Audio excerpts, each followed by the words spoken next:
اعوذ باللہ من الشیطان الرجیم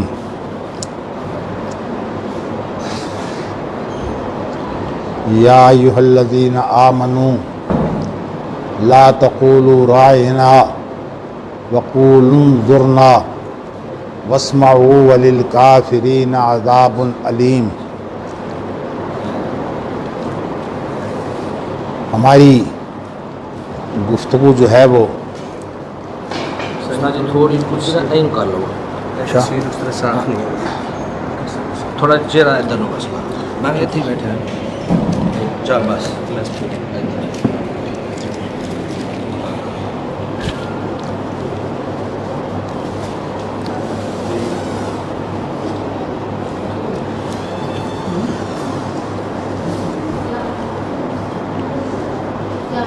قرآن مجید میں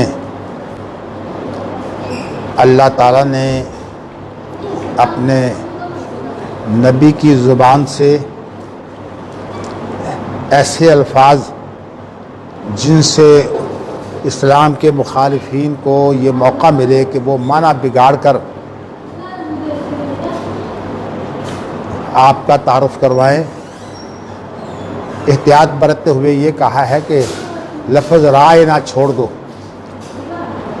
اس کا اصل مفہوم تو یہ ہے کہ ہماری رعایت کیجیے،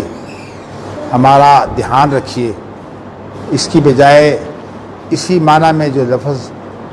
اس کے اندر ایسی بگاڑنے کی صورت پیدا نہیں ہوتی۔ انظرنا صحابہ سے کہا ہے کہ وہ انظرنا کا لفظ استعمال کریں۔ ہمارے ہاں آداب علم میں یہ بات شامل ہے کہ ایسے الفاظ سے پرہیز کیا جائے جن لفظوں سے گمراہ لوگ جو ہیں وہ غلط فائدہ اٹھائیں، چونکہ امام بخاری کا دور تقلید سے پہلے کا دور ہے۔ امام بخاری جو اصطلاحات استعمال کرتے ہیں وہ اصطلاحات ان کے اصل معنی کے اعتبار سے جو ہے وہ استعمال ہوتی ہیں۔ آپ یہ بھی کہہ سکتے ہیں کہ وہ چیزیں نبی اکرم صلی اللہ علیہ وسلم اور صحابہ کے زمانہ میں جو ہیں وہ ہم اسلام کا عرف بن گئی تھی۔ جیسے کہ آپ کے لیے میں نے گزشتہ روز سنت کی بات کہی تھی اور کہا تھا کہ اس سنت کے ساتھ حدیث جو ہے یہ مسلمانوں کا عرف بن گئی تھی، اور حدیث سے مراد اگرچہ لغوی طور پر تو حدیث سے مراد بات ہے، لیکن عرف کے اعتبار سے حدیث سے مراد وہ خبر ہے جو صحابہ کرام رضوان اللہ علیہم اجمعین میں سے کوئی ایک یا کچھ صحابی اس میں اتفاق کرتے ہیں کہ نبی اکرم صلی اللہ علیہ وسلم کا طریقہ ہمارے لیے جو نمونہ تھا وہ یہ تھا۔ تو نبی اکرم صلی اللہ علیہ وسلم قرآن مجید کی روح سے ہمارے لیے جو ہے وہ نمونہ ہے۔ قرآن مجید میں ہے لَقَدْ كَانَ لَكُمْ فِي رَسُولِ اللَّهِ أُسْوَةٌ حَسَنَةٌ، تمہارے لیے رسول کریم صلی اللہ علیہ وسلم کے اندر جو ہے وہ بڑا اچھا نمونہ ہے۔ تو وہ چیز جو بطور نمونہ پیش کی جائے اس کے بارے میں وہی مفہوم اس کے لینے چاہیے جو نبی اکرم صلی اللہ علیہ وسلم کا کہنا کرنا اور کسی بات پر آپ کا خاموش رہنا یا کوئی ایسی آپ اپنی کیفیت جو ہے وہ پیش کریں جو آپ کی پیدائشی ہو یا آپ کی جو ہے وہ کردار کی خوبی ہو۔ اس کو کہتے ہیں کہ اوصاف خلقیہ اور اوصاف خلقیہ۔ تو نبی اکرم صلی اللہ علیہ وسلم کے اوپر تو ایسی کیفیتیں طاری ہوتی تھیں، لیکن صحابہ جب ان کی خبر دیتے تو وہ بھی حدیث ہی ہوتی۔ تو حدیث جو ہے یہ اپنے لغوی معنی کے اعتبار سے ان تمام چیزوں کو شامل ہے جو نبی اکرم صلی اللہ علیہ وسلم کے بارے میں خبر دی جائے۔ صحابہ کرام رضوان اللہ علیہم اجمعین خبر دیتے، اور اس خبر کو لے کر تابعین اعظام، ان میں سے ایک فرد ہو یا زیادہ افراد ہوں، اس خبر کو وہ آگے جو ہے وہ پیش کرتے، اور آگے جو ہے وہ اس خبر کو چلانے کے لیے جو لفظ استعمال ہوتا ہے وہ لفظ روایت استعمال ہوتا ہے، اور یہ روایت یعنی انہوں نے اس خبر کو آگے چلا دیا۔ جہاں تک خبر کے مفہوم کی بات ہے کہ صحابی نے اس خبر کو جو ہے وہ صحیح سمجھا ہے، اس کے لیے اتنی بات کافی ہے، صحابہ کی زبان وہی تھی جو نبی اکرم صلی اللہ علیہ وسلم کی زبان تھی، اور اس دور میں جو کافر تھے ان کی زبان بھی یہی تھی، اور قرآن مجید سمجھنے کے لیے جو ہے وہ اتنا کافی تھا کہ اس زبان کو سمجھیں۔ ہاں، اسلام کے اندر جو چیزیں کچھ عرف بن جاتی ہیں، ان عرفوں کے وہ مفاہیم سمجھیں جو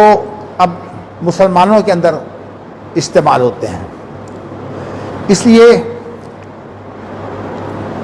حدیث کا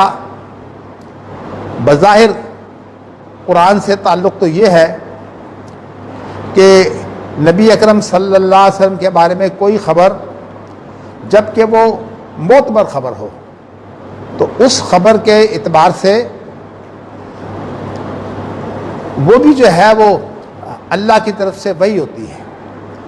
نبی اکرم صلی اللہ علیہ وسلم نے یہ بیان فرمایا کہ مجھے چند ایک امتیازات دیے گئے ہیں، یعنی انبیاء کو، عام انبیاء کو وہ چیزیں حاصل نہیں ہیں جو مجھے حاصل ہیں، اور ان میں سے ایک کیفیت یہ ہے کہ اوتی تو جوامع الکلم، نبی اکرم صلی اللہ علیہ وسلم جو ہے وہ ایسی باتیں بتائے جو ہے وہ دیے گئے ہیں جو بہت جامع ہیں، یعنی جامع کا معنی یہ ہوتا ہے کہ ان کے اندر بڑی وسعت ہوتی ہے اور ان کے اندر بڑی گہرائی ہوتی ہے۔ تو اس اعتبار سے نبی اکرم صلی اللہ علیہ وسلم کی بات جو ہے اس کو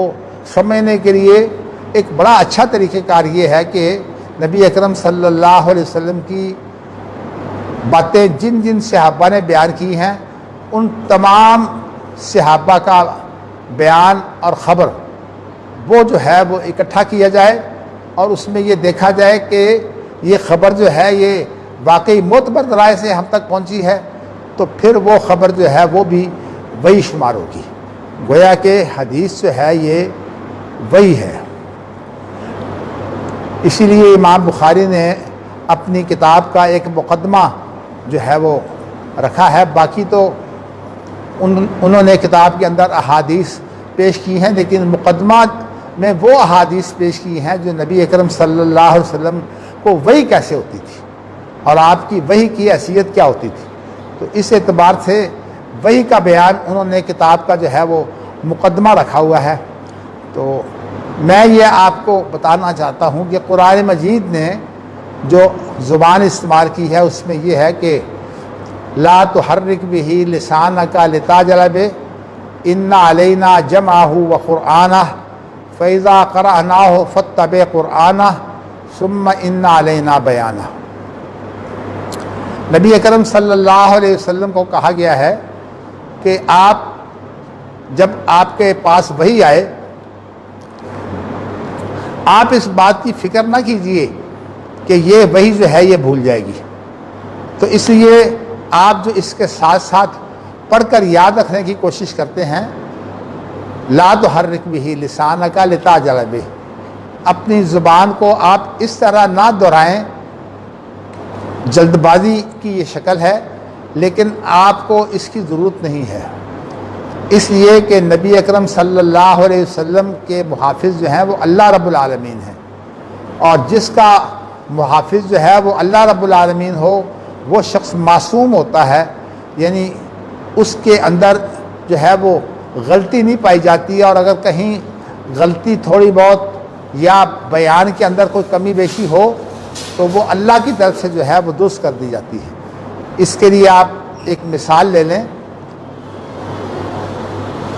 عبداللہ بن ام مکتوم ایک نابینا صحابی ہیں، نبی اکرم صلی اللہ علیہ وسلم کے بڑے پیار کرنے والے صحابہ سے ہیں۔ نبی اکرم صلی اللہ علیہ وسلم نے انہیں جو ہے وہ اپنے پیچھے امام بھی بنایا ہے۔ تو یہ عبداللہ بن ام مکتوم جو ہیں، انہوں نے کوئی دینی بات پوچھنی تھی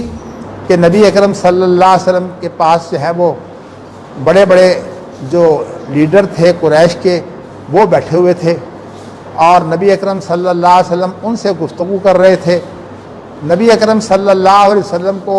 ایک گفتگو کے درمیان میں دوسری گفتگو جو ہے وہ مداخلت نظر آئی، اور آپ کی پیشانی پر جو ہے وہ بل پڑ گئے۔ قرآن مجید کے اندر اللہ تعالیٰ نے اس بات کو ترجیح دی ہے کہ کفار کا دھیان رکھنے کی بجائے آپ ان لوگوں کا دھیان رکھیے جو قلبی طور پر جو ہے وہ آپ کے ساتھ وابستہ ہیں اور آپ سے دین سیکھنا چاہتے ہیں۔ تو اس لیے ان کا دھیان رکھنے کے لیے قرآن مجید کے اندر اللہ کے رسول کی یہ کیفیت جو آپ پر وارد ہوئی ہے، عبس وتولی ان جاءہ الاعمی وما یدریک لعلہ یزکی او یذکر فتنفعہ الذکری اما من استغنی فانت لہ تصدی وما علیک الا یزکی۔ ترجمہ اس کا یہ ہے کہ ماتھے پر بل آیا اور آپ نے جو ہے وہ منہ پھیرا اس بات پر کہ آپ کے پاس ایک نبینہ آیا ہے، آپ کو اس بات کا جو ہے وہ گہرائی سے پتہ نہیں ہے۔ وما یدریک لعل الساعۃ تکون وما یدریک لعلہ یزکی، آپ کو اس بات کا علم نہیں ہے کہ وہ کتنی امید ہے کہ وہ آپ کی بات سن کر جو ہے وہ اپنے آپ کو سنوارے گا۔ ان جاءہ الاعمی وما یدریک لعلہ یزکی او یذکر فتنفعہ الذکری، وہ اس سے نصیحت حاصل کرے گا اور اس کو یہ نصیحت جو ہے یہ فائدہ دے گی۔ واما من جاءک وما یدریک لعلہ یزکی او یذکر فتنفعہ الذکری اما من استغنی فانت لہ تصدی، جو آپ سے جو ہے وہ لاپرواہی کرتا ہے آپ ان کے درپے ہوتے ہیں کہ وہ جو ہے وہ کچھ فائدہ حاصل کرنے کا، یہ کام نہیں ہونا چاہیے۔ اس طالب علم کو جو ہے وہ فائدہ پہنچنا چاہیے جو علم کے لیے رغبت رکھے، اور جو علم کے لیے رغبت نہ رکھے اس کی زیادہ پرواہ نہیں کرنی چاہیے۔ اللہ کا دین جو ہے یہ ملتا ہی ان لوگوں کو ہے جو اللہ کے دین کی طلب کرتے ہیں، اللہ کے دین کے لیے محنت کرتے ہیں، اور جہاں تک دنیا ہے وہ اللہ تعالیٰ اپنے دشمنوں کو بھی دیتے ہیں اور اپنے دوستوں کو بھی دیتے ہیں، لیکن اللہ کا دین صرف انہیں ملتا ہے۔ اور چونکہ دینی علم جو ہے وہ ایک ایسا علم ہے جس کو اللہ تعالیٰ نے ہر طرح سے شان دی ہے، اور اس سے جو ہے وہ ایمان کی بھی تربیت ہوتی ہے، اور اس سے جو ہے وہ ہمیں وہ آداب بھی آتے ہیں جو آداب جو ہے وہ علم سیکھنے کے ہیں۔ یرفع اللہ الذین آمنوا منکم والذین اوتوا العلم درجات، ان لوگوں کو اللہ بلندی دیتا ہے یا دے گا جو ایمان والے ہیں، اور ایمان کے ساتھ جن لوگوں کو اللہ نے علم دیا ہے ان کے درجے جو ہیں وہ بلند ہیں۔ تو اس لیے علم کی شان جو ہے یہ اللہ کے رسول صلی اللہ علیہ وسلم نے بیان کی ہے، اور حدیث میں آیا ہے کہ ہر وہ چیز ہے جو اللہ کی رحمت سے دور ہے، اور اللہ کی رحمت سے دوری کے لیے جو ہماری شریعت کا لفظ ہے وہ ہے لعنت۔ جب کسی شخص کی اللہ سے دوری ہو جائے تو اس کو بولتے ہیں کہ اس پر لعنت ہے، اور نبی اکرم صلی اللہ علیہ وسلم نے اس کے لیے بہت تاکید کی ہے کہ کسی کے لیے لعنت کا لفظ استعمال نہ کیا جائے۔ جھگڑوں میں جو لوگ لعنت کا لفظ استعمال کرتے ہیں، نبی اکرم صلی اللہ علیہ وسلم نے فرمایا کہ یہ بڑی خطرناک چیز ہے، اگر وہ شخص اس لعنت کا مستحق نہ ہوا تو وہ لعنت جو ہے وہ تمہارے اوپر لوٹ آئے گی اور تم اس لعنت کے حامل ہو جاؤ گے۔ تو اس لیے حدیث جو ہے وہ میں آپ کو سنا دیتا ہوں. الدنیا وما فیہا ملعون، دنیا اور دنیا کے اندر جو کچھ ہے ملعون ہے. یہاں ملعون مذکر اس لیے استعمال کیا ہے کہ وما فیہا جو ہے یہ ما مذکر اور مؤنث دونوں طرح استعمال ہو جاتا ہے. تو اس لیے دنیا تو مؤنث استعمال ہوتا ہے، لیکن وما فیہا جو ہے ما مذکر ہے، اس لیے ملعون کا لفظ ہے. الدنیا وما فیہا ملعون الا ذکر اللہ وما والا. ہاں اللہ کا ذکر جو ہے وہ اللہ کی لعنت سے پاک ہے، وہ اللہ کی رحمت ہوتی ہے. الا ذکر اللہ وما والا ہو، اور وہ چیز جو اس سے متعلق ہے، اللہ کے ذکر سے متعلق ہے، ہر وہ چیز جو اللہ کے ذکر کے قریب ہے اور اللہ کے ذکر سے متعلق ہے وہ بھی لعنت سے پاک ہے. اور اس کے بعد جو الفاظ استعمال کیے ہے کہ دو شخص ایسے ہیں جو اللہ کی لعنت سے جو ہے وہ بچ جاتے ہیں. ان میں سے ایک ہے عالم اور دوسرا ہے متعلم. یعنی علم والا بھی اللہ کی لعنت سے بچ جاتا ہے، اور جو سیکھنے والا ہے علم وہ بھی اللہ کی لعنت سے بچ جاتا ہے. گویا کہ علم والوں کی بڑی شان ہے. تو اس لیے علم والوں کی جو شان ہے اس شان کو حاصل کرنے کے لیے ہمیں محنت کرنی چاہیے. اور یہ آپ کو ذکر کر دیا گیا ہے کہ جن لوگوں کا ایمان مضبوط ہوتا ہے اور جو لوگ اس طرح محنت کرتے ہیں وہ پھر اعلیٰ درجے پاتے ہیں. جیسے میں نے کل آپ کو یہ بتایا تھا کہ نماز کی اعلیٰ سے اعلیٰ ایک کیفیت ہے جس میں نماز کا جو ہے کامل ہونے کی وجہ سے پورا ثواب ملتا ہے. ورنہ عام لوگوں کی جو نمازیں ہیں وہ 9ویں حصے سے لے کر یا 10ویں حصے سے لے کر جو ہے وہ دوسرے حصے تک یہ لوگوں کی نمازیں ہوتی ہیں. اور نمازوں میں جو ہے وہ انہیں ثواب ملتا ہے. نماز کے اندر جو ثواب خشوع اور خضوع سے ملتا ہے وہ نماز کی رکعتیں زیادہ پڑھنے سے نہیں ملتا. اسی لیے عبداللہ بن عباس جو شریعت کے بہت گہرائی سے جاننے والے ہیں، اور ان کو نبی اکرم صلی اللہ علیہ وسلم نے جو ہے وہ یہ بھی فرمایا ہے کہ ان کو اللہ تعالیٰ نے قرآن مجید کی جو ہے وہ جو اصل مفہوم ہے وہ دے دیا ہے. تو اس لیے عبداللہ بن عباس جو قرآن کو سمجھتے تھے وہ یہ کرتے کہ پوری رات میں 2 رکعت نماز پڑھتے، اور یہ بیان کرتے ہیں کہ میں پسند کرتا ہوں کہ میں 2 رکعت نماز اس طرح پڑھوں جیسے اللہ کے سامنے میری پیشی ہو گئی ہے. مجھے اس سے بہت پسند ہے کہ میں ایک رات کے اندر جو ہے وہ 100 رکعت پڑھوں. تو اس لیے نماز کے اندر اصل چیز جو ہے وہ خشوع اور خضوع ہے. وہ لوگ جو خشوع اور خضوع تو نہیں رکھتے لیکن رکعتیں زیادہ کر کے جو ہے وہ چاہتے ہیں کہ ثواب ملے، نہیں،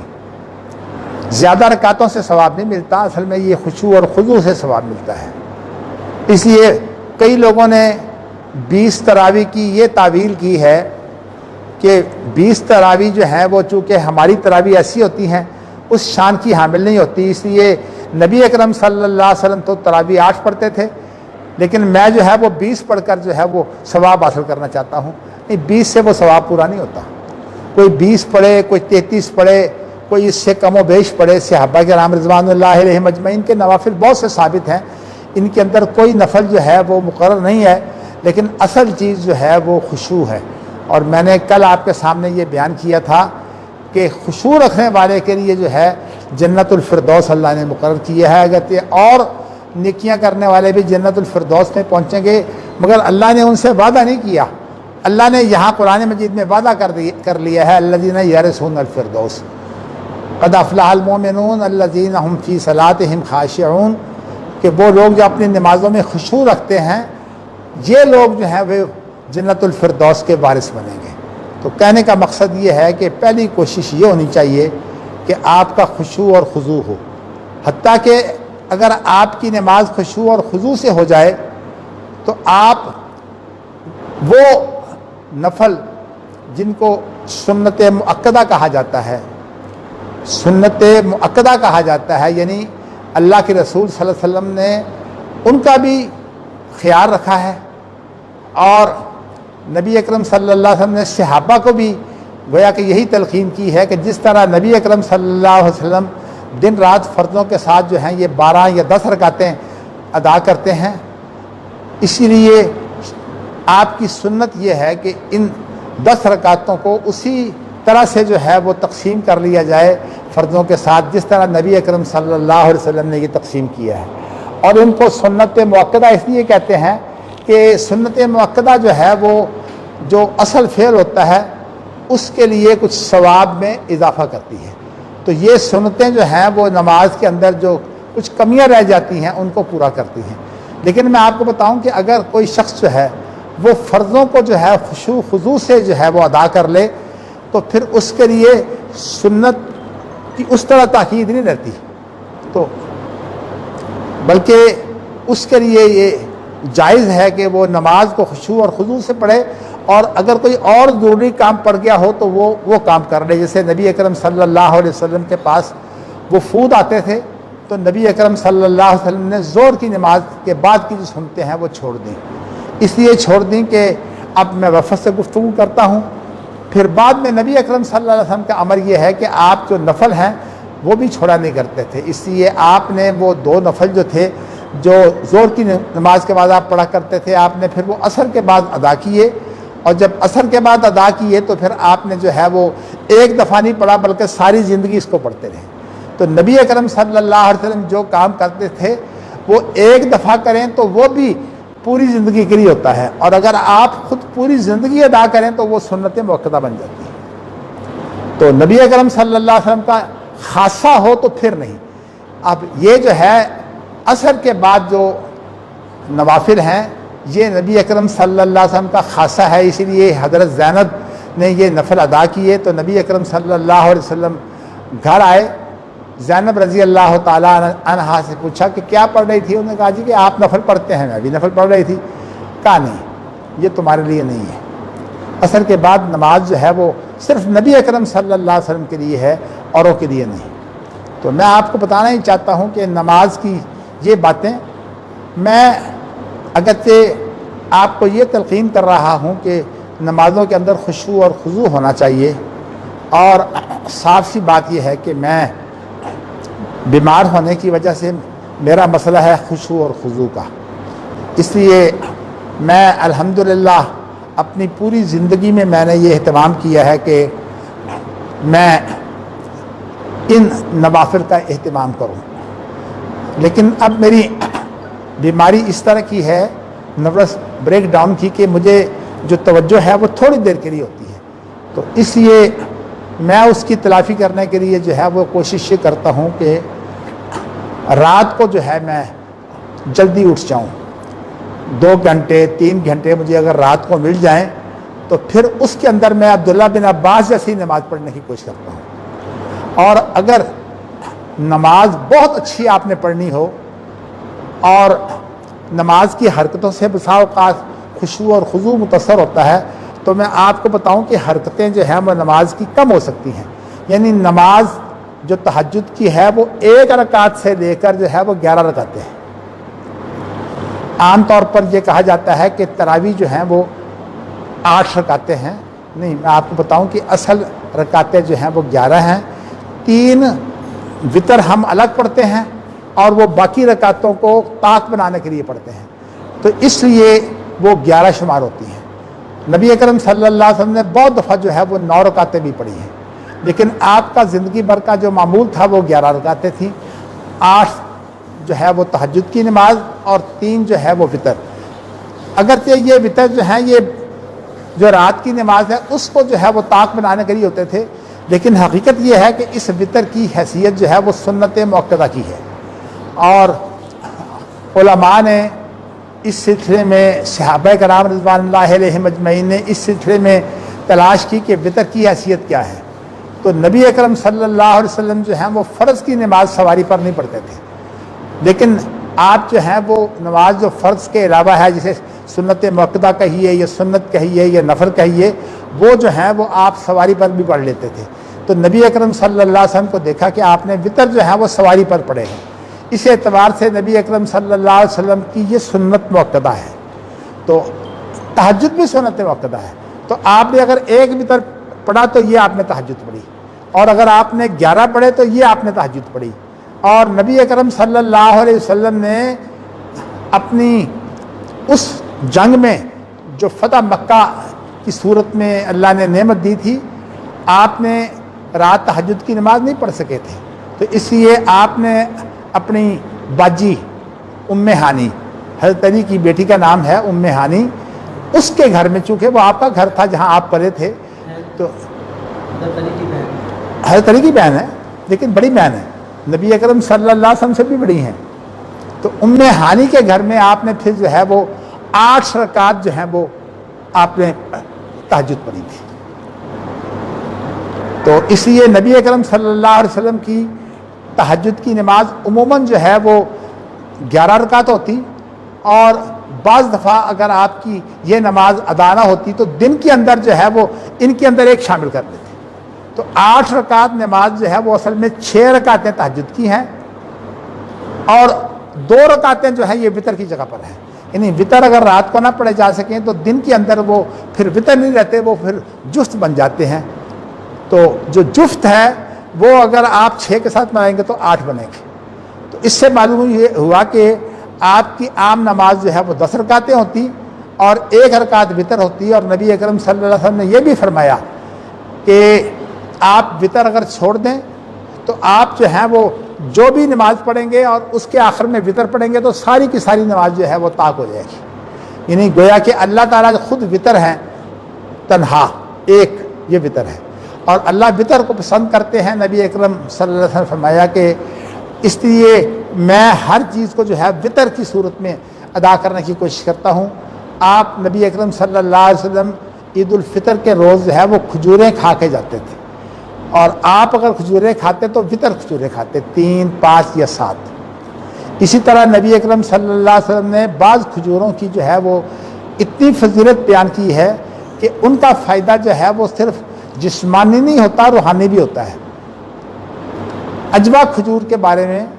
نبی اکرم صلی اللہ علیہ وسلم نے فرمایا کہ اگر یہ صبح 7 دانے عجوا کھجور کے کھا لیے جائیں تو سارا دن جو ہے اس شخص کے لیے اتنی برکت رہتی ہے کہ اس پر زہر بھی اثر نہیں کرتا اور جادو بھی اثر نہیں کرتا. اب زہر تو سمجھ آتی ہے کہ زہر ایک کھانے کی چیز ہے جو نقصان دیتی ہے, لیکن اگر زہر کے علاوہ جو ہے وہ جادو بھی اثر نہ کرے, جادو روحانی چیز ہے, اگرچہ بدروح, یہ روحانی بدروح ہے. یعنی بدروح اس کو بولتے ہیں جو غلط کام ہو, اور جو اچھا کام ہو اس کو نیک روح بولتے ہیں. تو یہ بدروح کا جو کام ہے جادو, نبی اکرم صلی اللہ علیہ وسلم نے فرمایا کہ عجوا کھجوریں 7 کھانے سے آپ کو جو ہے یہ آپ پر زہر بھی اثر نہیں کرے گا اور جادو بھی اثر نہیں کرے گا. میں نے اس لیے بتا دیا کہ نبی اکرم صلی اللہ علیہ وسلم کے اعمال جو تھے وہ عام طور پر طاق ہوتے, سوائے اس کے کہ جو اعمال جو ہیں وہ آپ ادا کرتے ہیں. لیکن آپ نے یوں کیا ہے کہ پورے دن کی نمازیں اگر آپ دھیان رکھیں تو اس کے اندر جو ہے مغرب کی نماز چونکہ طاق ہے, وطر ہے, تو اس لیے یہ 17 رکعتیں جو ہیں یہ فرض ہو گئی. اور آپ دن میں جو نوافل پڑھتے ہیں اگر وہ نوافل جو ہیں وہ آپ ادا کریں تو کم از کم 2 نفل جو ہیں وہ نبی اکرم صلی اللہ علیہ وسلم نے نہ اپنے وطن میں اپنے گھر کے اندر موجودگی کی صورت میں بلکہ نبی اکرم صلی اللہ علیہ وسلم نے وہ سفر میں بھی نہیں چھوڑی, اور وہ ہے صبح کی 2 رکعتیں. تو اس اعتبار سے ہمارے لیے وطر جو ہے وہ سنت مؤکدہ ہے. اس لیے اگر آپ وطر پڑھ لیں گے تو وہ 2 رکعتیں جو ہیں وطر بن جائیں گی. جس طرح آپ نے جو ہے وہ مغرب کی 3 رکعتیں پڑھ کر جو ہے تمام فرض کی رکعتیں جو ہیں وہ طاق بنا دی, اسی طرح آپ نے جتنے نوافل ہیں وہ آپ پڑھتے ہیں ان کو جو ہے وہ وطر 1 پڑھ کر جو ہے وہ ان کو نفل یعنی طاق بنا دیا. اور اس طرح نبی اکرم صلی اللہ علیہ وسلم کا ہر عمل جو ہے وہ پسند کرتے تھے کہ طاق ہو, اور یہ بھی پسند کرتے تھے کہ آپ ہر کام کو دائیں طرف سے شروع کریں, سوائے اس کے کہ آپ استنجا کرتے ہوں تو اس وقت آپ نے بایاں ہاتھ استعمال کرنا ہے. ویسے یہ ہے کہ آپ کے تمام کام جو ہیں وہ دائیں طرف سے شروع ہوتے تھے. آپ جوتی پہنتے تو دائیں طرف سے, آپ جو ہے وہ اگر نہانا شروع کرتے تو وہ بھی پہلے دائیں طرف. اسی طرح جب آپ مسجد میں آتے تو دایاں پاؤں, اور اگر آپ مسجد سے باہر نکلتے تو پھر پہلے بایاں پاؤں. اس کا اہتمام کرنے والے لوگ جو ہیں اللہ تعالی ہمیں ان کے ساتھ جو ہے وہ جنت میں لے جائے. میں حافظ عبداللہ محدث روپڑی کا یہ عمل اس لیے بیان کرنا چاہتا ہوں کہ میرے ساتھ یہ ایک حادثہ تھا. میرے استاد بھی تھے, میرے تایا بھی تھے, تو میں ان سے محبت یہ کرتا کہ میں نوجوان تھا اس لیے میں ان کی خدمت کرتا, اور ان کا احترام اس طرح بھی میں ملحوظ رکھتا کہ جب وہ نماز پڑھانے کے لیے آتے, انہوں نے 84 سال کی عمر پائی ہے اور ساری زندگی وہ نماز خود پڑھاتے رہے ہیں جب تک وہ کھڑے ہو سکتے تھے, لیکن چل نہیں سکتے تھے. تو انہیں اٹھا کے لاتے ان کے گھر سے اور مصلی پر آ کر جو ہے وہ کھڑا کر دیتے, تو وہ کھڑے ہو کے نماز پڑھاتے. اور جب انہیں مصلی پر کھڑا کرنے لگتے تو میں جلدی سے آگے بڑھ کر جو ہے ان کی جوتی اتارتا, کیونکہ میں ان کے پیچھے ہوتا تھا. تو میں جلدی سے آگے بڑھ کر جو ہے ان کی جوتی اتارتا. ایک دن مجھ سے غلطی ہو گئی, مجھے دھیان نہیں رہا کہ میں نے ان کی جو ہے وہ دائیں پاؤں کی جوتی پہلے اتار دی. جب میں نے یہ دائیں پاؤں کی جوتی اتاری ہے تو ان کے ماتھے پر بل آیا, اس لیے کہ ان کو تو اس وقت کسی نے اٹھایا ہوا تھا, وہ کھڑے تو نہیں تھے. تو بار بار یہ پاؤں آگے کرتے ہیں. جب پاؤں آگے کرتے ہیں تو مجھے سمجھ آ گئی کہ وہ یہ چاہتے ہیں کہ یہ جوتی انہیں پہنا دی جائے. تو انہوں نے یہ جوتی جو ہے دائیں پاؤں میں پہن لی, پھر بایاں پاؤں آگے کیا تو میں نے بائیں پاؤں کی جوتی جو ہے وہ اتاری, اور اس کے بعد پھر میں نے دائیں پاؤں کی جو جوتی ہے نا وہ بعد میں اتاری. تو یہ واقعہ میری زندگی کا کم از کم اس کو 60 سال جو ہیں وہ ہو گئے ہوں گے, اور میری اپنی حیرت یہ ہے کہ میں 60 سال اس چیز کو بھولتا نہیں, کیونکہ میرے ساتھ ایک واقعہ ہو گیا تھا. تو اس لیے اللہ کا شکر ہے کہ میں اب بھی آتا ہوں تو مسجد کے اندر جو ہے اللہم افتح لنا اپنے دوستوں کے لیے بھی ساتھ شامل کر لیتا ہوں. نماز پڑھنے والے جو ہیں اللہم افتح لنا ابواب رحمتک, اور جب میں مسجد سے نکلتا ہوں تو الحمدللہ مجھے دھیان رہتا ہے کہ میں بایاں پاؤں جو ہے باہر نکالوں. اس طرح جو واقعات صحابہ کے ساتھ پیش آتے تھے نا, تو وہ واقعات جو ہیں وہ صحابہ ان کا دھیان رکھتے تھے. اب دیکھیے یہ معاملہ تو نفل ہے, سنت ہے, اس لیے ہمارے ایک ساتھی مولانا عزیز زبیدی بہت عمدہ بات کیا کرتے تھے. وہ کہتے تھے کہ جب مسئلے کی تحقیق کرنی ہو تو اس وقت اس بات کی تحقیق کر لینی چاہیے کہ نبی اکرم صلی اللہ علیہ وسلم کا طریقہ یہی ہے. کہتے ہیں کہ یہ مسئلے جھگڑنے کے نہیں ہیں. جس کو نبی اکرم صلی اللہ علیہ وسلم سے پیار ہو اس کے لیے بات کافی ہے کہ اس کی تحقیق میں جو ہے وہ نبی اکرم صلی اللہ علیہ وسلم کا عمل یہ تھا. مسلمانوں کے اندر فرقہ بندی نے تباہ کر دیا ہے. فرقہ بندی نے فرقوں کا عمل جو ہے اس کو دلیل بنا لیا, اور جو نبی اکرم صلی اللہ علیہ وسلم کی سنت تھی اس کی تحقیق نہیں کی. اس کی تحقیق کرنے کے لیے آپ کے پاس حدیث کی کتابیں ہیں, ان کے اکثر کے ترجمے ہو چکے ہیں. آپ کو ترجمے پڑھیے, آپ کو سارا معلوم ہو جائے گا کہ نبی اکرم صلی اللہ علیہ وسلم کا عمل کیا تھا. میں عام طور پر ان چیزوں کو عوامی حلقوں میں اس لیے بیان نہیں کرتا کہ میں نہیں چاہتا کہ یہاں جو ہے وہ آپس میں مناظرے ہوں, بحثیں ہوں. میں سمجھتا ہوں کہ وہ پیار ہو جو نبی اکرم صلی اللہ علیہ وسلم کا پیار ہونے کی وجہ سے آپ کی ان چیزوں سے پیار ہوتا ہے کہ نبی اکرم صلی اللہ علیہ وسلم کا عمل یہ تھا. آپ دیکھیے کہ ابو حمید ساعدی آپ کے ایک صحابی ہیں, وہ کہیں گئے اور انہوں نے جو ہے وہ وہاں لوگوں کو نماز پڑھائی, اور جب نماز پڑھائی تو اس میں جو ہے وہ پہلی رکعت کے آخر میں اور تیسری رکعت کے آخر میں جو ہے وہ بیٹھ کر اٹھتے تھے. حالانکہ بعض لوگوں کی تحقیق یہ ہے کہ نبی اکرم صلی اللہ علیہ وسلم کا یہ جو بیٹھ کر اٹھنے کا کام ہے یہ آپ کی عمر جب زیادہ ہو گئی ہے, ویسے آپ کی عمر 63 سال تھی, لیکن زیادہ عمر ہو گئی ہے تو آپ نے کئی کام کیے ہیں. آپ نے ایک کام تو یہ کیا ہے کہ آپ بیٹھ کر اٹھتے تھے, اور ابو حمید ساعدی نے الفاظ یہ کہے کہ میری یہ نماز جو ہے یہ نبی اکرم صلی اللہ علیہ وسلم کی سنت ہے. یہ صحابی ہیں, تو اس لیے جو سنتوں سے پیار کرتے ہیں تو وہ جو ہے وہ بیٹھ کر اٹھتے ہیں. اور دوسری ایک بات جو ہے وہ اور بھی ہے, میں آپ کو وہ بھی بتا دیتا ہوں. نبی اکرم صلی اللہ علیہ وسلم جب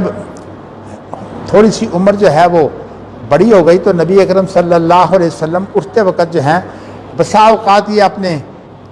انگلیاں بند کر دیتے ہیں، اس لیے کہ انگلیاں اکیلی بسا اوقات یا تو انہیں موچ آ سکتی ہے، یا وہ اس طرح جو ہے وہ مٹھی بنا لیتے ہیں جیسے کہ آٹا گوندنا ہوتا ہے. لیکن یہ آپ کا مسلسل عمل نہیں ہے، کبھی یہ کرتے کبھی نہ کرتے. تو اس لیے ہمارے ہاں تو اب لوگوں نے تحقیق نہیں کی، میں نے اس کی تحقیق کی ہے، یہ عمل مسلسل نہیں ہے. بعض حدیثوں میں یہ ہے کہ نبی اکرم صلی اللہ علیہ وسلم نے اپنی مٹھی بند نہیں کی. تو اس لیے لیکن ویسے اگر کوئی بند کر کے نماز پڑھے، جیسے ہمارے استاد جو ہیں شیخ ابن باز جو ہے، جب میں نے ان کو دیکھا تو وہ مٹھی بند کر کے نماز پڑھتے تھے.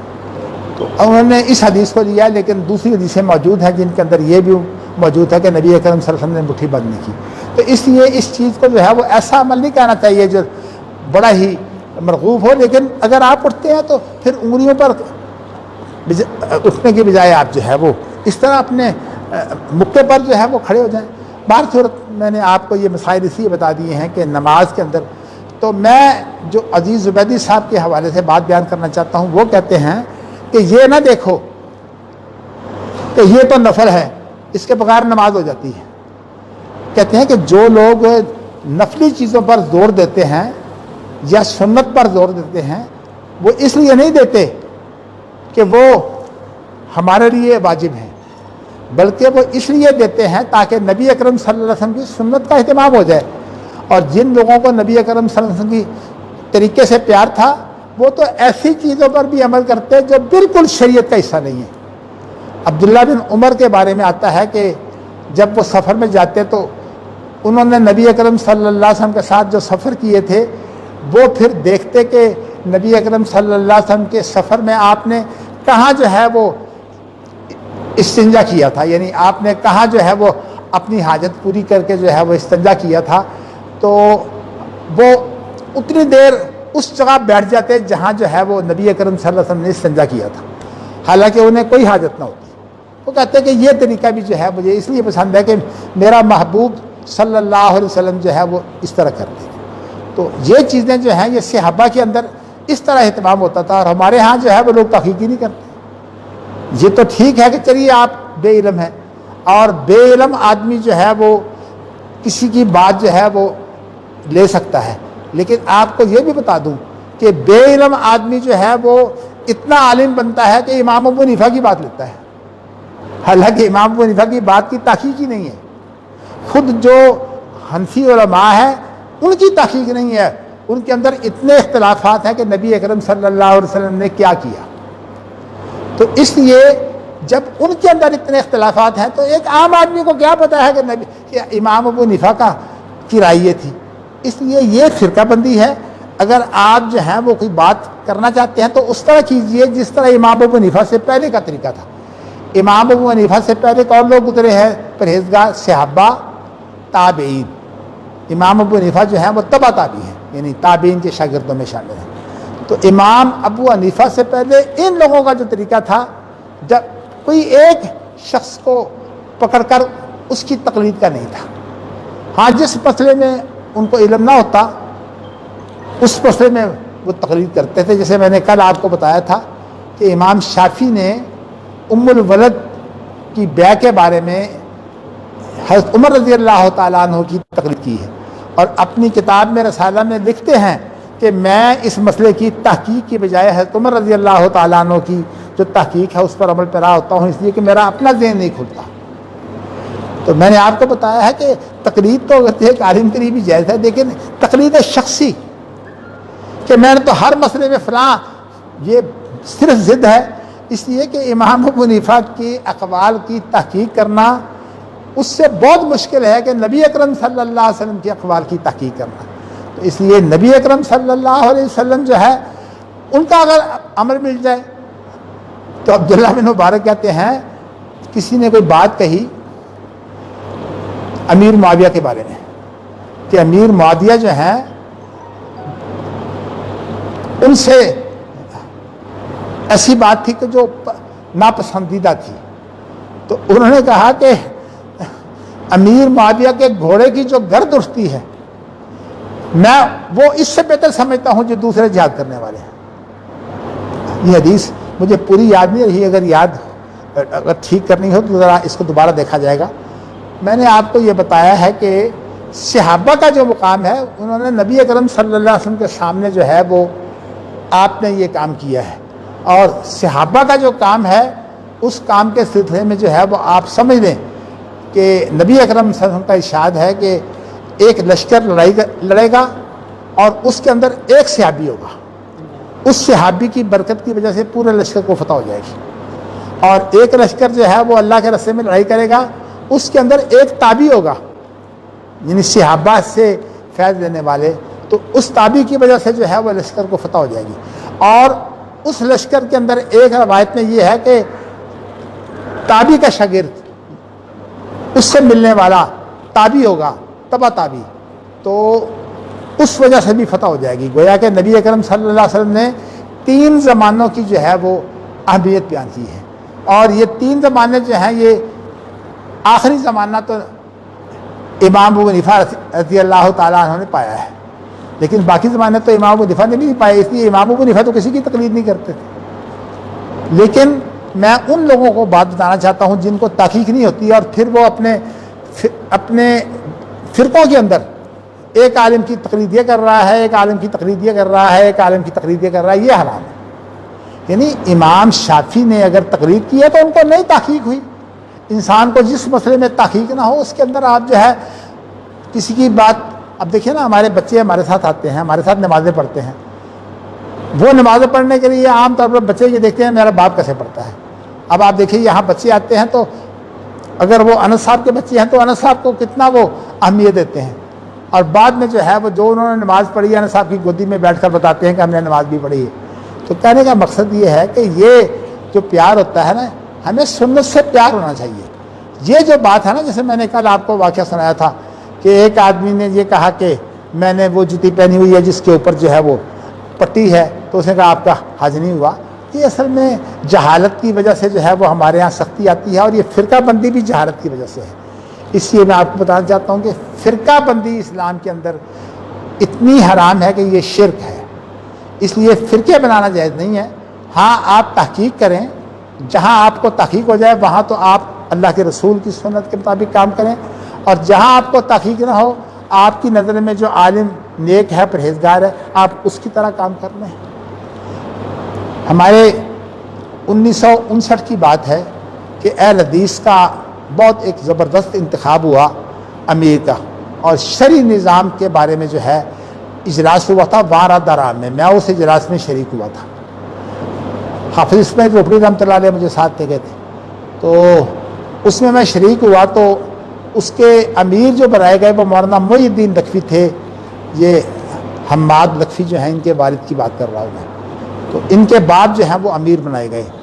تو انہوں نے چونکہ زیادہ اس اجلاس کے اندر خطیب حضرات تھے، ان دنوں خطیبوں کی بات سنی جاتی تھی، بلکہ مناظرے بھی بہت شوق سے کیے جاتے تھے. تو انہوں نے کہا جی بات یہ ہے کہ ایک تو یہ بڑے بڑے جو لقب ہوتے ہیں نا، فلاں آدمی جو ہے وہ اس کو حجت اللہ، یہ تو اللہ کی حجت ہے، فلاں آدمی جو ہے وہ تو امام اعظم ہے. کہتے تھے یہ لقب جو ہے وہ انسان کی نیکیوں کو ضائع کرتے ہیں. تو اس لیے آپ جو ہیں وہ ان القاب کو جو ہے وہ علماء کے ساتھ نہ لکھا کریں. اب وہاں جو تھے وہ ایسے لوگ بھی تھے جو مناظر تھے. حافظ عبدالقادر روپڑی ہیں، کہتے ہیں کہ اچھا بھائی بات یہ ہے کہ آپ کے والد آنے والے ہیں. ان کے والد کا نام تھا محمد علی، میں بھی ان کا شاگرد ہوں مدینہ منورہ میں. تو مولانا محمد علی جو ہیں یہ والد تھے مولانا محی الدین لکھوی کے. تو وہ آنے والے ہیں، تو ہم نے اخباروں میں دیکھا نا محمد علی آ گیا، محمد علی چلا گیا، محمد علی نے فلاں جگہ نماز پڑھائی. تو کہتے نہیں پھر ایسی بات ہے، آپ ایسا کریں مولوی ساتھ لکھ لیں. تو انہوں نے کہا مولوی کی اجازت تو آپ نے دے دی ہے نا، اب باقی پھر ہمیں اجازت ہے. اصل میں بات یہ ہے کہ خطیبوں کے ساتھ یہ الفاظ نہ دیکھے جائے تو خطیب سمجھتے ہیں کہ ہمیں تو شان نہیں ملی، ہمیں تو بدلہ نہیں ملا جو ہم نے واز کیا ہے. لیکن بہر صورت اس کے اندر مبالغہ جو ہے یہ درست نہیں ہے. ہمارے یہاں خطیب ملت، مناظر اسلام، یہ بڑے القاب ہیں. اللہ کا شکر ہے کہ میں نے ان رقموں سے جو ہے وہ اپنے آپ کو بچایا ہے۔ تو بہر صورت میں نے آج آپ کو یہ مسئلے اس لیے بیان کیے ہیں کہ میں نے آپ کو بتایا تھا کہ پہلے حدیث اور اس سے متعلقہ جو چیزیں ہیں نا میں آپ کے سامنے واضح کر لوں، تاکہ جب آپ پڑھیں تو درمیان میں پھر آپ نہ پوچھیں۔ اب میں نے آج آپ کو یہ بتایا ہے کہ کچھ چیزیں جو ہیں وہ درجے کے اعتبار سے اعلیٰ ہوتی ہیں اور کچھ چیزیں جو ہیں وہ درجے کے اعتبار سے کمتر ہوتی ہیں، لیکن صرف ظاہری طور پر نہیں۔ اصل میں اعمال کی سب سے بڑی شان یہ ہے کہ اعمال کے اندر خشوع اور خضوع ہے۔ تو اس لیے اپنی نمازوں کو جو ہے وہ خشوع اور خضوع کے ساتھ پڑھیں۔ میں اس چیز میں کوئی حرج نہیں سمجھتا کہ آپ کو میں اپنی بیماری بتاؤں۔ میری بیماری اس طرح کی ہے کہ میری توجہ بہت مشکل سے ہوتی ہے اور میں اس کے لیے بہت زیادہ پریشان ہوتا ہوں۔ تو نمازوں کے اندر میں عام طور پر جو ہے وہ نماز اس لیے نہیں کرواتا کہ میں خشوع نہیں کر سکتا، اور میری بڑی بھرپور کوشش ہے کہ میری نماز جو ہے وہ خشوع اور خضوع کے ساتھ ہو۔ تو اس لیے بسا اوقات کوئی علمی کام کرنے کے لیے میں اگر کوئی 2 رکعتیں کہیں چھوڑ دوں تو یہ نہ سمجھیے گا کہ یہ 2 رکعتیں ہلکی ہیں، یہ سنت ہیں اور لوگوں کو اس کا اہتمام کرنا چاہیے۔ میرا عمل جو ہے وہ اس کے لیے حجت نہیں ہے، کیونکہ میری بیماری ہے اور میں بیماری عام طور پر بتاتا نہیں ہوں۔ آپ کو علم ہے کہ آج کل مجھے اتنی تکلیف ہے کہ میں جب چلتا ہوں تو بسا اوقات جو ہے چلتے چلتے بے ہوش ہو جاتا ہوں۔ تو اللہ کا شکر ہے کہ میں اس حالت میں آپ کے سامنے جو ہے یہ چیزیں بیان کر رہا ہوں کہ اللہ تعالیٰ جو چیزیں اللہ نے مجھے دی ہیں اور مجھے یاد ہیں میں آپ تک پہنچا دوں۔ تو اب میں نے یہ بات جو ہے وہ آپ تک پہنچائی ہے کہ یہ جو نوافل ہوتے ہیں نا یہ نہ واجب ہوتے ہیں نہ فرض ہوتے ہیں، اس لیے نوافل جو ہیں وہ آپ پڑھیں، لیکن اگر ایسے حالات ہوں تو پھر آپ فرضوں کو جو ہے وہ اس طرح پڑھیں کہ صورت ہو۔ چونکہ بات میرے خاندان کی بھی چل رہی ہے، میں آپ کو ایک واقعہ بتا دیتا ہوں کہ میرے والد صاحب کے بارے میں کہا جاتا ہے کہ ان کی نماز جو ہے یہ بہت عمدہ تھی، بلکہ ہیں حج کے لیے تو وہ کہتے تھے کہ ائمہ حرم جو ہیں وہ نماز چھوٹی پڑھتے ہیں، میں ان کے پیچھے نماز نہیں پڑھتا۔ تو وہ بہت ہی خشوع اور خضوع سے نماز پڑھتے تھے۔ تو ایک دن ایسا تھا کہ ہم چھوٹے تھے، میں میرے چھوٹے بھائی وہ کھیل رہے تھے تو ہم نے شور مچایا ہوا تھا، تو کسی نے توجہ دلائی کہ وہ دیکھے آپ کے ابا جان تو نماز پڑھ رہے ہیں۔ ہم ان سے بہت ڈرتے تھے۔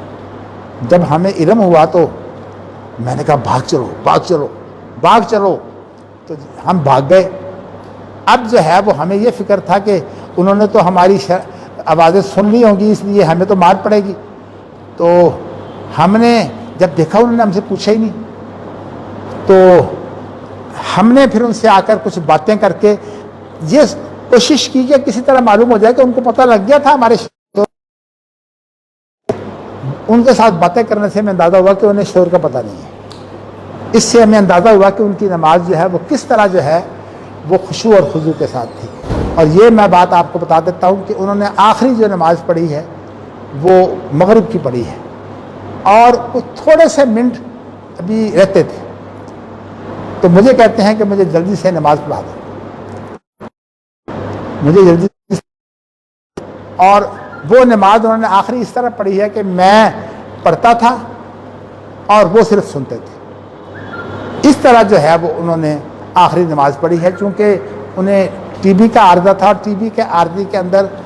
انسان کے ہوش و حواس تو قائم ہوتے ہیں، لیکن جب زیادہ بیمار ہو پھر وہ بیٹھتے ہی جو ہے وہ بے ہوش ہو جاتے تھے، یعنی بیٹھ کر وہ نماز نہیں پڑھ سکتے تھے۔ تو اسی لیے ہم ان کو جو ہے بٹھاتے اور بٹھا کر جو ہے میں نے جو ہے یہ پڑھا ہے، اور انہوں نے جو ہے وہ ان کے ہاتھ پکڑ کر جو ہے میں اس طرح کر دیتا، جیسے کہ حضرت عائشہ رضی اللہ تعالیٰ عنہ کہتی ہیں کہ نبی اکرم صلی اللہ علیہ وسلم جب زیادہ بیمار ہوئے تو پھر میں پڑھتی تھی، اور نبی اکرم صلی اللہ علیہ وسلم کے ہاتھ لے کر میں ان میں پھونک مارتی تھی، پھر وہ جو ہاتھ ہے میں آپ کے جسم پر جو ہے وہ پھیر دیتی تھی۔ تو اس کا مطلب یہ ہے کہ ہمارے والد صاحب کا جو ہے وہ اتنا خشوع اور خضوع ہوتا تھا، اور وہ کہتے ہیں کہ میں جب اللہ کے شکر سے کہتے ہیں جب طاعون پھیلا ہے، یہ شاید نہیں گم حیضہ. ہندوستان کے اندر ایک وبا پھیلی تھی گم حیضہ. گم حیضہ اس کو بولتے ہیں کہ اس میں دست وغیرہ زیادہ نہیں آتے، لیکن انسان کو حیضے کی تکلیف ہوتی ہے ہی نہیں، اس کا نظام جو ہے یہ نظام کا وہ ختم ہو جاتا ہے. تو اس وقت گم حیضے میں لوگ مر رہے تھے، تو میں نماز ٹھیک طرح نہیں پڑھتا تھا. تو کہنے لگے، مجھے خیال آیا کہ دیکھو اگر تم مر گئے تو کیا بنے گا. تو انہوں نے کہتے ہیں کہ میں نے جب نماز شروع کی تو 2 رکعتیں میں 15 منٹ میں پڑھتا تھا. اس طرح جو ہے وہ ان کا کام یہ تھا کہ جو وہ کام کرتے تھے وہ بہت بہترین کرتے تھے. میں نے آپ کو اس لیے بتایا ہے کہ یہ جو تھوڑی بہت آپ ہمارے بارے میں کوئی بات اگر تعریف کی سنیں تو یہ ہماری نہیں ہے، یہ اصل میں والد کی تربیت ہے. چلیے آپ کو میں یہ بتا رہا تھا کہ ایک ہوتا ہے واجب ضروری اور ایک ہوتی ہے سنت. تو سنت کے اندر جو ہے اگر آپ موقعہ لگا دیں تو پھر دیگر جو اعمال ہیں ان کو آپ سنت کہہ سکتے ہیں یا نوافل کہہ سکتے ہیں، لیکن ویسے صحیح جو الفاظ ہیں وہ صرف 2 ہی ہیں، فرض اور نفل. یعنی فرض سے مراد لازمی اور نفل سے مراد جو ہے وہ غیر لازمی. تو یہ جو چیز ہے یہ ماشاءاللہ. اب میں نے آپ کو کل ایک چیز بتائی تھی کہ سنت نبی اکرم صلی اللہ علیہ وسلم کے اوپر جو حالت وارد ہوتی ہے، آپ کوئی بات کہہ رہے ہیں یا آپ کوئی بات سن رہے ہیں یا آپ جو ہے وہ کوئی کام کر رہے ہیں، تو یہ بھی نبی اکرم صلی اللہ علیہ وسلم کی سنت ہوتی ہے. یہ سنت جو اصطلاح ہے یہ اصل میں اصولیوں کی ہے. یعنی وہ لوگ جو قرآن اور حدیث کے بارے میں اصولی باتیں کرتے ہیں ان کی یہ اصطلاح ہے سنت کی. اور فقہ کی جو اصطلاح ہے اس کے اندر ایک فرض ہے، ایک واجب ہے، ایک سنت موقدہ ہے، ایک عام سنت ہے اور ایک نوافل ہے. یہ فقہ کی اصطلاحات ہیں. ان کے اندر سنت سے مراد وہ چیز ہوتی ہے جس کے کرنے میں ثواب ہو اور چھوڑنے میں گناہ کوئی نہ ہو. تو یہ چیز جو ہے میں نے آپ کو بتائی ہے. اب ذرا جو اصولی لوگ ہیں، یعنی اصولیوں میں ہر فن کے اصل لوگ، ان کی اصطلاحات جو ہیں وہ اس زمانہ میں اصطلاحات کا اتنا زیادہ ذخیرہ نہیں تھا. اب تو اصطلاحات ہی اصطلاحات بن گئی ہیں نا، لوگ اصطلاحات کا دھیان رکھتے ہیں اور اصل مفہوم بھول جاتے ہیں. تو میں نے آپ کو جو ہے وہ سنت کا اصل مفہوم بتایا تھا. اگر اس کو جو ہے وہ آگے روایت کیا جائے، اصل مفہوم تو سنت کا یہ ہے کہ صحابی نبی اکرم صلی اللہ علیہ وسلم کے بارے میں کوئی خبر دے. لیکن اگر یہ صحابی جو ہے وہ نبی اکرم صلی اللہ علیہ وسلم کے بارے میں جو ہے وہ خبر اس طرح نہ دے کہ نبی اکرم صلی اللہ علیہ وسلم نے میرے سامنے یہ کام کیا ہے، تو نبی اکرم صلی اللہ علیہ وسلم کے زمانہ میں وہ کام ہوا ہے اور وہ بھی چیز جو ہے وہ سنت ہے. اس کے اندر اگرچہ اختلاف ہے لیکن اسے بھی محدثین کا ایک بہت بڑا گروپ جو ہے وہ سنت قرار دیتا ہے. اب میں آپ کے لیے ایک نقطہ بیان کر کے اپنی بات کو ختم کرنا چاہتا ہوں. محدثین کے ہاں ایک حدیث ہوتی ہے مرفوع اور ایک حدیث ہوتی ہے موقوف اور ایک حدیث ہوتی ہے مقطوع. یعنی نبی اکرم صلی اللہ علیہ وسلم کی سنت کی جب روایت کی گئی ہے تو اس وقت کہا گیا کہ نبی اکرم صلی اللہ علیہ وسلم کی بات ہے تو وہ مرفوع بن جائے گی. مرفوع کا معنی کہ یہ بات نبی اکرم صلی اللہ علیہ وسلم کی طرف منسوب ہے. وہ اگرچہ سند کے اعتبار سے جو ہے وہ جو کچھ بھی ہو، لیکن اصطلاح کے اندر جیسے کہ آپ شہادت دیتے ہیں تو اصطلاح کے اندر شہادت جھوٹی بھی ہو تو اسے بھی شہادت کہتے ہیں. اسی طرح وہ بات جو ہے وہ اگر ثابت نہ بھی ہو تو وہ حدیث مرفوع ہوگی. اور وہ بات اگر صحابی کی ہو یعنی نبی اکرم صلی اللہ علیہ وسلم سے ثابت نہ ہو تو اس کو بولتے ہیں حدیث موقوف اصطلاح میں، محدثین کی اصطلاح میں. اور اگر وہ بات جو ہے وہ تابعی کی ہو تو اس کو بولتے ہیں مقطوع. لیکن صحابی کی بات اور تابعی کی بات جو ہے وہ حدیث کی جو اصطلاح ہے، اگرچہ ان کے نام الگ آ گئے ہیں لیکن وہ جو امام بخاری کا باب ہے نا کہ نبی اکرم صلی اللہ علیہ وسلم کے علاوہ کسی کی خاموشی حجت نہیں ہے، وہ صحابی کی سنت نہیں بنتی یا حدیث نہیں بنتی. اچھا ایک بات آپ کو بتاؤں کہ یہ جو ضعیف حدیثیں ہوتی ہیں ان کے اندر بہت دفعہ جو ہے بڑی حکمتیں ہوتی ہیں، لیکن جو لوگ حدیثوں کو بالکل ضعیف حدیثوں کو چھوڑ دیتے ہیں وہ ان حکمتوں سے محروم رہ جاتے ہیں۔ اسی لیے صحیح طریقہ یہ ہے کہ سب سے پہلے اعلیٰ ترین حدیثیں جن کو بغوی نے اصطلاح میں کہا ہے صحاح، وہ لی جائیں، اس کے بعد میں سنن اربعہ وغیرہ کی حدیثیں لی جائیں جن کو جو ہے وہ بغوی حسان کہتے ہیں۔ اور ملا علی قاری کی ایک کتاب کا میں حوالہ دے کر آپ کو بتاتا ہوں۔ ملا علی قاری جو ہے وہ ضعیف حدیث کوئی ہو تو کہتے ہیں مجھے تو ضعیف ملی ہے، ثابت شدہ نہیں ہے، لیکن اس کا مفہوم اگر یہ ثابت ہو تو یہ ہوگا۔ ملا علی قاری عام طور پر یہ کرتے ہیں، تو اس لیے انہوں نے جو ہے وہ ایک کتاب لکھی ہے، اور وہ کتاب جو ہے انہوں نے اس بارے میں لکھی ہے کہ الاحادیث الموضوعہ نہیں الاحادیث المرفوعہ، کیا اسرار المرفوعہ، ہاں الاسرار المرفوعہ فی الاحادیث الموضوعہ، یعنی مرفوعہ سے مراد ہے نبی اکرم صلی اللہ علیہ وسلم کی طرف منسوب وہ جو بھید ہیں، اور وہ نبی اکرم صلی اللہ علیہ وسلم کی طرف منسوب ہیں، تو وہ بھید جو ہیں وہ بعض دفعہ ان حدیثوں میں بھی پائے جاتے ہیں جو لوگوں نے اپنے پاس سے گڑھی ہیں، اس لیے کہ وہ اگر یہ حدیثیں انہوں نے گڑھی ہیں تو انہوں نے یہ سوچ کر گڑھی ہیں کہ لوگ ان کو مرفوع مانیں، تو اس لیے بعض دفعہ بات جو ہوتی ہے وہ کتاب و سنت کی ہوتی ہے، لیکن وہ ثابت شدہ نہیں ہوتی، اس میں ثابت ہو جاتا ہے کہ جس آدمی سے یہ بات بیان کی گئی ہے وہ جھوٹ بولتا تھا، تو پھر وہ موضوع ہو جائے گی۔ تو میں نے آپ کو بتایا ہے کہ اصطلاحات جو ہیں محدثین کی، ان کو بھی آپ یاد رکھیں، اس لیے کہ یہ عام طور پر جو بخاری کی شروع ہیں خواہ وہ اردو کیوں نہ ہوں ان کے اندر ان کا ذکر آتا ہے، اس لیے آپ اس طرح بخاری کی شروع سے جو ہے وہ استفادہ کر سکیں گے۔ تو چلیے وآخر دعوانا ان الحمد للہ رب العالمین، انشاءاللہ